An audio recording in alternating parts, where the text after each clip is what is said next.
Just thought I'd submit a short horror story that has some surrealism with the typical, or not so typical in this case, scheduling nightmares for campaigns. Not really a horror story per se, but funny enough to share weird scheduling challenges.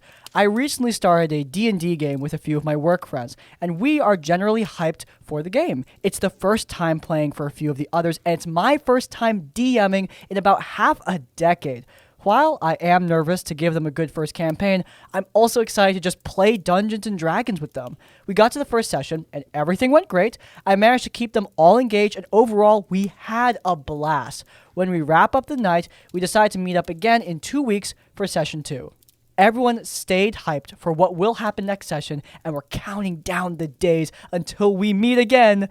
However, there begins the slightly surreal horror story as our workplace, a nature preserve, experiences a major wildfire, and all of us are called to work on the emergency response for the incident. So session 2 was naturally postponed due to the fire. Then things were starting to calm down again, when a large tropical storm comes in and we need to respond to that too, delaying things again. Finally, almost 2 months after the previous session, we're finally meeting up for session 2 in a few days from writing this, and we're all excited and hyped to continue, and crossing our fingers that we don't get postponed by the next thing on the natural disaster random encounter table. Man, you pitch this as a scheduling horror story? Dude, you're experiencing some supernatural force that just does not want you to play the game. Honestly, I'm tempted to say you need to stop, because who knows what this almighty universal power will throw at the world just to stop you from playing this frickin' game. Hey guys! Yeah man, I barely survived that wildfire, but I am so excited to finally get back to the game. It's been a long few months, but I think it's finally time for us to get to that session 2. I have so much stuff prepped, and it's gonna be... That's weird. Sorry, give me a sec. What the heck is...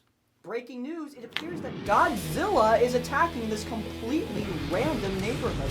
No one knows why the King of Monsters has come to this area, but all that he knows is that... Oh, you gotta be kidding me!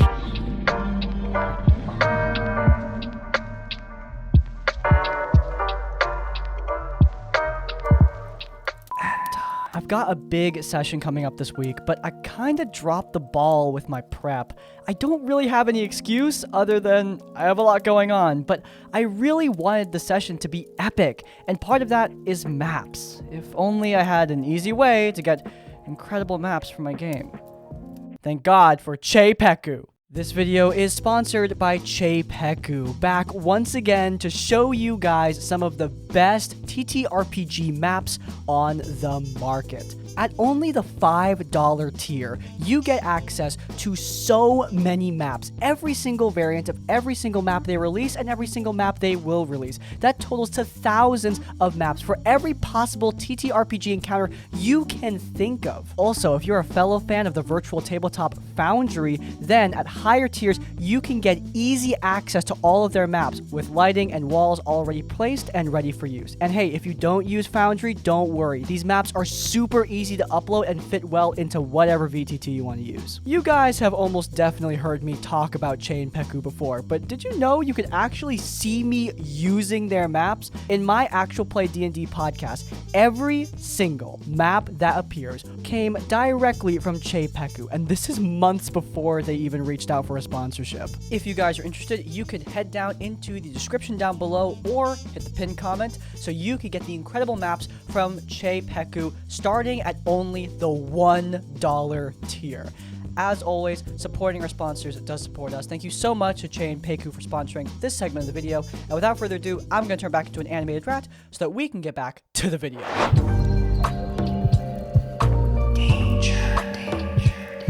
The cast. The Bard is me. I'm also the DM in the Thursday campaign we play in. Our Rogue is my non-binary friend who is the victim of the story. They're an awesome person to play with. Magic User is a female friend, played a Magic User in our Hackmaster game. The Dungeon Master Dwarf is the DM for the game that this happened in, and he's the dwarf in our Hackmaster game, an old friend of 23 years. Fighter is the DM's friend. He played with us in a one-shot. Super cool dude. Roleplays like a champ, 10 out of 10. Would play with again. Thief is sort of involved, like tangentially. And Inceleric. the antagonist of the party, running a bumpkin cleric. It'll make sense as it goes on. For a bit more than a year, I have been DMing for the same rather large group, and boy did this group deliver plenty of horror stories. Some of them, though, they're still my friends, but some of them really went the wrong way and or burned those bridges to the ground. I'm going to tell you about the worst one. To preface, we did a session 0, boundaries are always laid out, our no-nos are discussed ahead of time. Each time we start a new campaign, we do another session 0, even if we didn't add another new player, just in case someone's boundaries changed. No amount of session 0s could fix this though. One day at work, I reached out to one of the newer hires, an NB person who I'll refer to as the Rogue. We hit it off rather quickly and became very fast friends. They had experience with tabletop role-playing games and was looking for a group. I told them of my Hackmaster 4th edition campaign I was running with my group, but that party was already too large at 6 player characters and 1 DMPC. I set up a Dungeons & Dragons 3.5 campaign for them and was running 2 weekly games for this group. Things went alright, but due to interpersonal bickering between magic user, dungeon master, dwarf, and thief, the 3.5 campaign collapsed after 2 months. With that day now open, DM Dwarf offered to run a 5th edition campaign on that day for us. I jumped at this because I'm a forever DM, so outside of temporary DMPCs meant for training or quest-aligned NPCs, I rarely get to play as a player character. Rogue and I were talking back and forth about what we're going to play in this game. We decided upon a pair of duo thieves. I ran an asexual, horny bard who flirts with people for the sole purpose of sending them to a closet, where Rogue's rogue mugs them. Bard is a bard who happens to be a criminal, and Rogue is a thief who happens to be an entertainer. They have a song and dance routine where Bard plays music and Rogue dances amongst the crowd and pickpockets them. We talk about this out of game and decide flat out that they are not romantically involved, just crime buddies and best friends. 2 other members of our group joined up for this campaign, Dungeon Master Dwarf's fighter friend and our antagonist, Incel. Incel originally joined up on day 1 of the Hackmaster campaign, so he has been there from the start. His behavior in-game was actually great. The Hackmaster campaign was his first experience with tabletop role-playing games, and he dove in head first. He liked to play, roleplay, he showed up on time, and really got into the games. We all loved playing with him. He was a pretty nice guy. Very poor choice of words. Session 1 of the 5th edition game. I made a dumb move, and my bard died. Rogue was very upset about this, and their rogue started acting mopey and sullen because their partner was gone. By session 4, we finished the questline, and the local town cleric offered access to resurrection for the cost of the material components. After selling our loot, Bard was back to life. Well, while my bard was dead, Incel started making moves on Rogue in-game. Rogue thought this was interesting roleplay since Incel was playing an ASMR innocent bumpkin and their rogue was a criminal dragonborn. Their biology makes no sense together, their personalities clash, and their opposite alignments, so Rogue decided to string Incel along as robbery bait. This was also discussed between the players above board, and everyone agreed to this interaction. It was funny roleplay, and we were enjoying it. I'm running my bard as a bad person. She's chaotic evil. She's greedy, she's melodramatic, and extremely possessive. She sees someone making moves on Rogue as a direct threat, and I was playing her antagonistically. Again, this was all discussed above table, so Incel and I both agreed to this, and there was no hard feelings. Rogue was trying to keep Bard from shanking Incel so they could continue their grift on this character. In-game, Rogue was also actually playing along with the idea of someone treating her well without the expectation of reward. Rogue's hard heart was starting to soften. As an aside, Dungeon Master Dwarf added, as flavor fluff, a potion that could... Why would you do that? I'm playing a confused asexual, so I decided to play up the comedy of the moment. Bard and Incel were sent off together, so Bard decides to track down this satisfaction potion, stating, "If I get this, maybe that'll help me figure out what's going on with me and Soul." I apologize if this is offensive to you as an asexual person. That's fine. Anyway, yeah, this interaction comes up later. Bard robs a child, operating as a crier for the potion vendor, then tries to steal the potion. She's caught, so I just leave without the fuss. At the start of session 6, we're doing our pre-game banter. Rogue posts a picture of themselves in a cosplay. After much giggling and joke flirting from DM Dwarf, everyone begins to play the session. At some point, Rogue mentions that we were talking at work about one day doing an in-person session. We play on Roll20, and most of us are locals, except for Incel. That is, unknowingly, the inciting incident for the weird part. So we expected that, since everyone was agreeable to an in-person get-together game, this would be like next year sometime. I got a Discord message from Incel 3 days later asking if I can pick him up from the airport. Okay, why not? I guess he's just really enthusiastic. He's going to stay with another friend, Thief, for the 2 weeks he's up, and between these 2 weeks, I arranged to run a game at the local game store. I reserved a table for us, did all the driving, I DM'd the game, all of it. When I told Rogue about how Incel was coming up, they were kind of surprised he decided to come to us so fast, but just thought he was really enthusiastic. So the day before he was flying up, Incel asked me if I could bring Rogue along with me to pick him up from the airport. Rogue could not go as they already had plans with their partner at that time, but they'd meet up with Incel after he got to the thief's house. I drove down to pick him up from the airport, and he didn't talk to me at all the entire 75-minute drive back. Okay, I know Incel is really awkward, so he's probably just tired from the travel and not comfortable. You know, why not? I dropped him off, and I had to go home. Rogue went to Thief's house later that evening. DM Dwarf was already there, and as soon as they opened the door, Incel jumped up right away, visibly sweating, and asked for a hug? Freaking hate when people do that. Rogue acquiesced, but was not feeling this vibe at all. They played Cards Against Humanity for a few hours, and Rogue went home. Things only began to snowball from there. I know things don't seem too crazy here at the beginning of the story, but does it ever seem crazy at the beginning of the story? Come on. But look, I was gonna do a whole tangent about how you shouldn't have evil characters messing with people without at least a little bit of consent with the party. You need to look at that first. But it looks like this table already has that covered, which gives me a lot of hope, but also I know how this is all going to go down, so that hope is kind of taken away. Just goes to show that even if you do a session 0 where everything is covered and you're doing a good job, some people still ignore you. Session 0 should be done, but remember, it's not a silver bullet to all of your problems. Problems I'm sure we're going to be reading more about. I mean, have you seen the length of this video? Tuesday comes around, and it's 5th edition time. Per Rogue's request, Bard is going to be nice to Incel and not threaten to murder him. Onward into the dungeon we go, and Incel is being weird about things again. We operate in the dungeon in a 2x2 system. Fighter and Incel in the front lines, Bard and Rogue in the back. Incel keeps going out of his way to hold Rogue's hand as they dungeon explore. Incel also isn't interacting with the world much anymore at all. My caster Bard is taking the lead here, which is not her job. It's also not really an issue. Role-playing suboptimal play is fine, and we're not giving him crap out of game for it. It's just really blatant behavior shifting and an indication for what's to come. Then the creep behavior started. Incel started to try to separate Rogue from the group and having talks with her. Remember the interaction with that satisfaction potion? Based on that, he says, "The Bard is a bad person. The Bard is a thief. You should avoid the Bard." We giggle this out because obviously Rogue is a thief too. In retrospect, this behavior is really telling. I think it's time for us to have a very difficult conversation. Yeah, what's up? Your friend has come to my attention that he is a thief. Okay, so? Stealing is bad.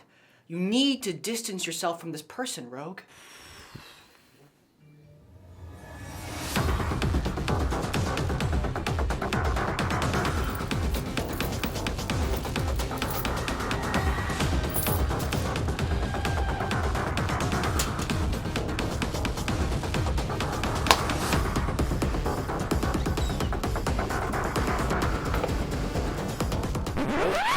Rogue, hello? You understand what I'm saying? We can't be associated with any sort of thieves. Of course. Then the next talking to, Incel just says to Rogue, "Bard touched a child." Yeah, that came across as deadpan, with an obvious double meaning, and it was meant to. Incel was trying to separate Rogue from her friends, manipulative boyfriend crap. We continue the session, really hoping this crappy behavior is just him role-playing a bumpkin with a crush and no social skills. Then it happened. The next talking to, just straight up, "Can I sleep with you?" You want to rephrase that a bit? You know, I mean like sleep next to you. You're warm.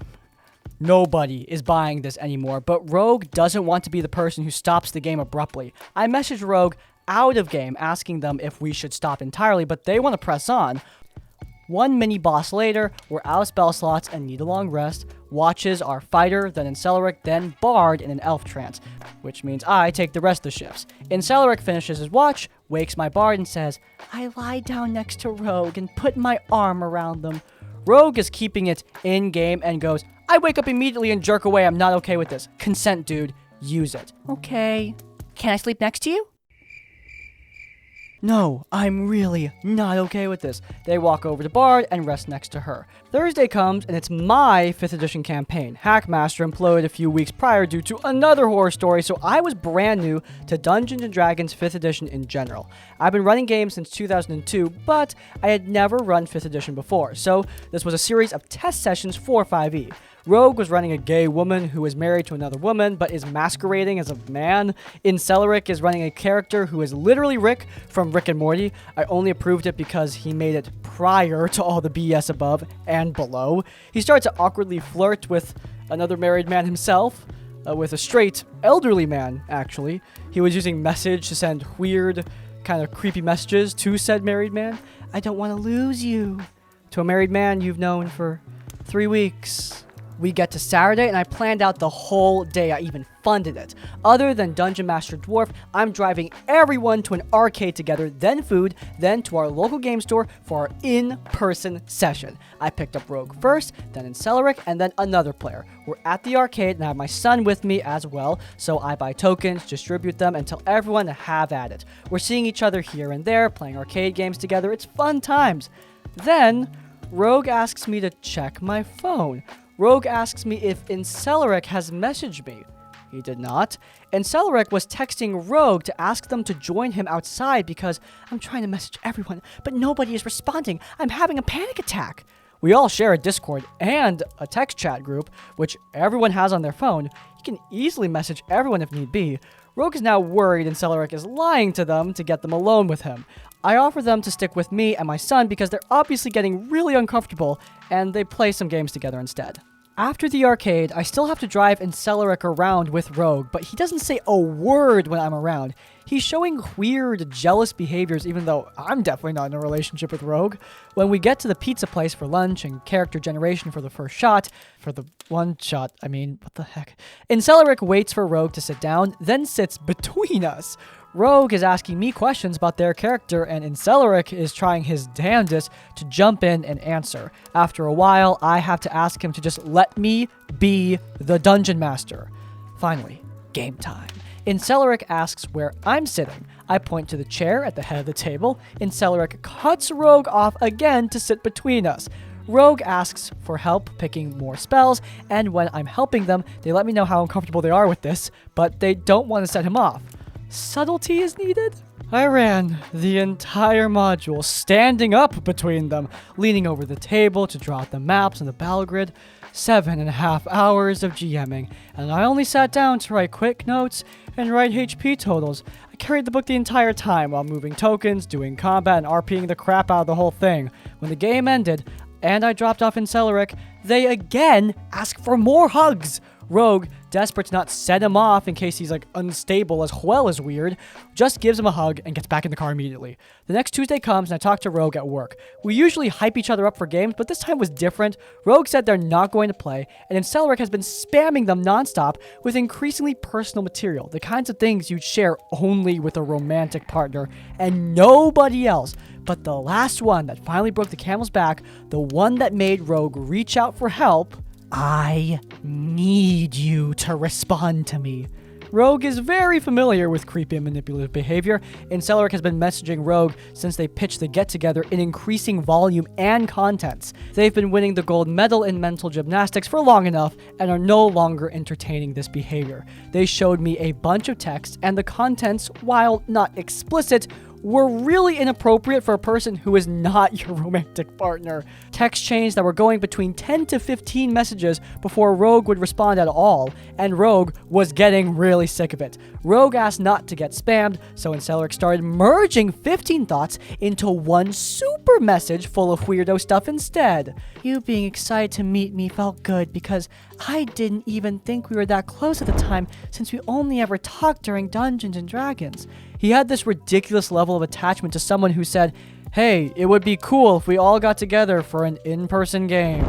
Incel was confiding in Rogue personal, sensitive information about how this satisfaction potion, yeah, remember that, made them feel inadequate because of yuck. He is also messaging things like, I wish I could hug you more before I leave. He found out where we work and asked if he could visit Rogue at work. And mind you, both Rogue and Incel are both in relationships at this time. Existing partners aside, what exactly is the long-term plan for this guy? Asking her out should be creepy, disturbing, stalkerish. I'm trying to respect Rogue's request to let them deal with it, but it's like really bothering me. I still have to drive this guy back to the airport, and I don't feel safe at all. I'm 100% creeped out, and Incel isn't talking throughout the whole trip. We got stuck in city traffic, and it took 2 hours to get there. He was constantly checking his phone 2 to 3 times a minute, and he just left my car without a word.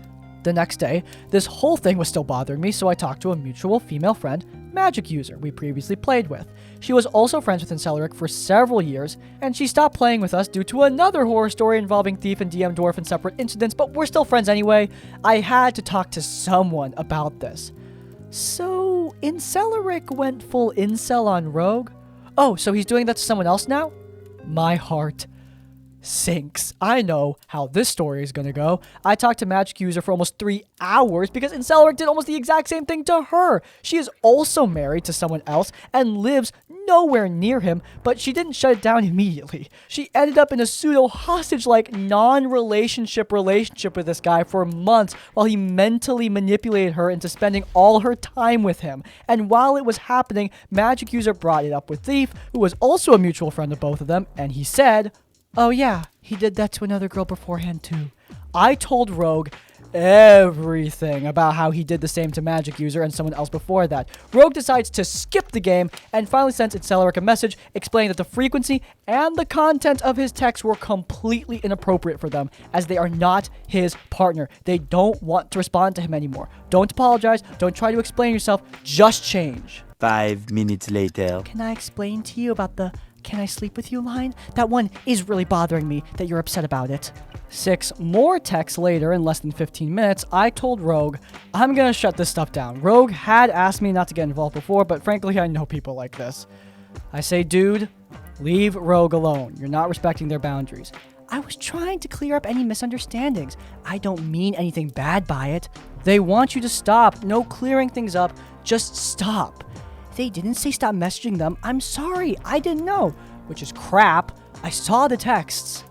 DM Dwarf wanted to run one more session to see if there was any salvaging this before booting Incel. Dude has way too much hope. Rogue, Heart of Gold they have, is willing to try and play with Incel again. Rogue was not feeling well and sat it out though. They didn't fake it to avoid the situation, they just got back from a trip and was awake for 2.5 days straight. So, the veteran I was, DM Dwarf let me run Rogue's Rogue, as well as my Bard, so he doesn't have to turn the Rogue into an NPC. Since they're partners, I'm keeping them very close.